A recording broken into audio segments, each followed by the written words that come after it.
Hello everyone, welcome back to গুঞ্জনের recipe. আমি গুঞ্জন। আজকে আমি আপনাদের সাথে কাতলা মাছের একটি রেসিপি শেয়ার করব এবং এটি একটি অন্য ধরনের রেসিপি। এটা নর্মাল ফিশ কালিয়া নয় বা দই কাতলাও নয়, এটা একটু অন্য ধরনের আমি রেসিপিটা বানিয়েছি।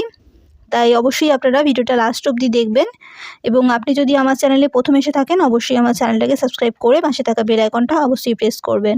তো এর জন্য আমি কয়েক পিস কাতলা মাছ নিয়েছি এবং এটা আমি নুন হলুদ মাখিয়ে রেখেছি।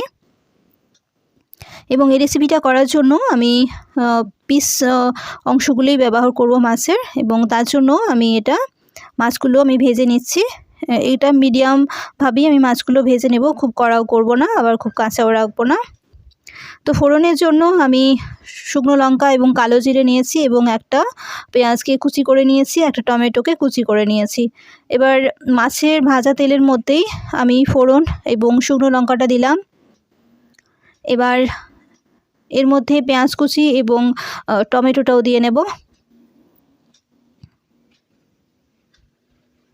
টমেটো এবং পেঁয়াজ কুচিটা খুবই কুচি করে নিয়েছি, একেবারে মিহি করে কুচি করে নিয়েছি। আপনারা চাইলে পেস্ট করেও নিতে পারেন। পেস্ট করে নিলে ভাজতে একটু সময় লাগে, সেই জন্য আমি কুচি করে নিয়েছি। এবার এর সাথে আমি নুন মিশিয়ে নিচ্ছি যাতে তাড়াতাড়ি ভাজা হয়ে থাকে, এবং একটা পেস্ট তৈরি করব, তার জন্য রসুন এবং আদা নিয়েছি। এটার আলাদা আলাদা পেস্ট তৈরি করে নেব। এবার পেঁয়াজ এবং টমেটোটা ভাজা হয়ে গেলে এর মধ্যে আদা ও রসুনের পেস্টটা দিয়ে আমি আবারও কষিয়ে নেব। এবার এই মশলাগুলো কষানোর সাথে আমি কিছু গুঁড়ো মশলা ব্যবহার করব।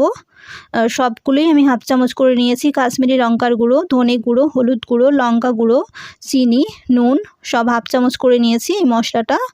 এবার আমি এর মধ্যে মিশিয়ে নেব। আপনারা এটা জলে গুলেও মিশিয়ে নিতে পারেন বা আগে থেকে দিয়ে ওপর থেকে সামান্য জল দিয়েও এটা মিশিয়ে নিতে পারেন।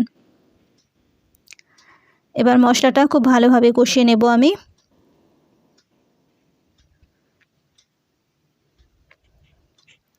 গুঁড়ো মশলা এবং যে আদা রসুন এর পেস্ট, এটা খুব ভালোভাবে কষিয়ে নিতে হবে জল দিয়ে।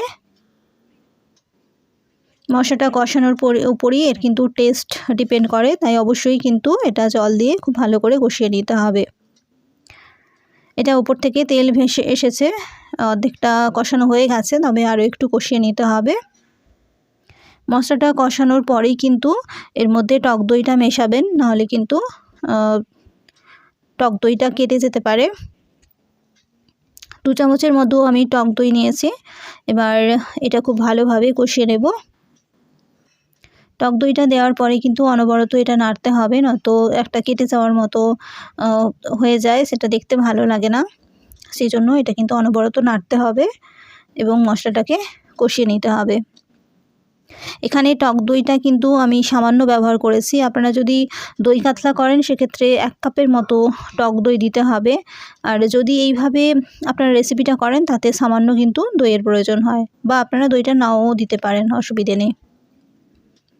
এবার মশলাটা কষানো হয়ে গেছে। এবার এতে আমি গরম জল ব্যবহার করব। তো প্রথমে আমি হাফ বাটির মতো গরম জল দিয়ে নিচ্ছি, কারণ প্রয়োজন মনে করে আপনারা জলটা মেশাবেন যে কতটা গ্রেভি রাখবেন। এটা কিন্তু অলরেডি একটু গ্রেভি হয়ে যাবে, কারণ যে মশলাগুলো দেওয়া হয়েছে তার উপরে জলটা আপনারা ভেবে চিন্তে দেবেন যতটা আপনারা পছন্দ করেন। এবার এই গ্রেভিটা একটু ফুটে যাওয়ার মধ্যে আমি একটা পেস্ট তৈরি করে নেব। পোস্ত নিয়েছি 1.5 চামচ, কাজু 8-10 পিস নিয়েছি এবং একটা কাঁচা লঙ্কা নিয়েছি। এর একটা পেস্ট তৈরি করে নেব। গ্রেভিটা ফুটে গেছে, এবার এর মধ্যে ভেজে রাখা মাছটা আমি দিয়ে নিচ্ছি। ভেজে রাখা মাছটার সাথেই আমি যে একটা পেস্ট তৈরি করেছিলাম কাজু আর কাঁচা লঙ্কা এবং পোস্ত, সেই পেস্টটা আমি এর মধ্যে মিশিয়ে নিলাম। এই পোস্ত এবং কাজুটা কিন্তু আমি কষিয়ে নিইনি, এর জন্যই কিন্তু এর ফ্লেভারটা অন্য রকম আসবে। তাই অবশ্যই একবার এইভাবে আপনারা ট্রাই করে দেখবেন। এটা কিন্তু দই কাতলাও হবে না, আবার কিন্তু এটা নর্মাল যে ফিশ কালিয়া আমরা ব্যবহার করি সেটাও কিন্তু হবে না, একটু অন্য ধরনের টেস্ট আসবে। এর ওপর থেকে আমি 2টো কাঁচা লঙ্কা দিয়ে নিচ্ছি ফ্লেভারের জন্য। এবার গ্রেভিটা ঘন হয়ে এসেছে, এবার গ্যাসটা আমি অফ করে দেব। এবার এটাকে ঠান্ডা করে আমি এটা পরিবেশন করে দেখাবো এবং দেখবেন কেমন সুন্দর কালার এসেছে এর মধ্যে। এবং এটা অবশ্যই আপনারা লাঞ্চে ভাতের সাথে পরিবেশন করে দেখবেন। এটা ঠান্ডা করেছি, এবার এটা একটা প্লেটে আপনাদের পরিবেশন করে দেখাচ্ছি। এটা দেখতে সুন্দর হওয়ার সাথে সাথে খেতেও কিন্তু ভীষণই টেস্টি হয়, তাই অবশ্যই আপনারা একবার বাড়িতে ট্রাই করে আমায় কমেন্ট করবেন এবং অবশ্যই চেষ্টা করবেন গরম ভাতের সাথে খাওয়ার,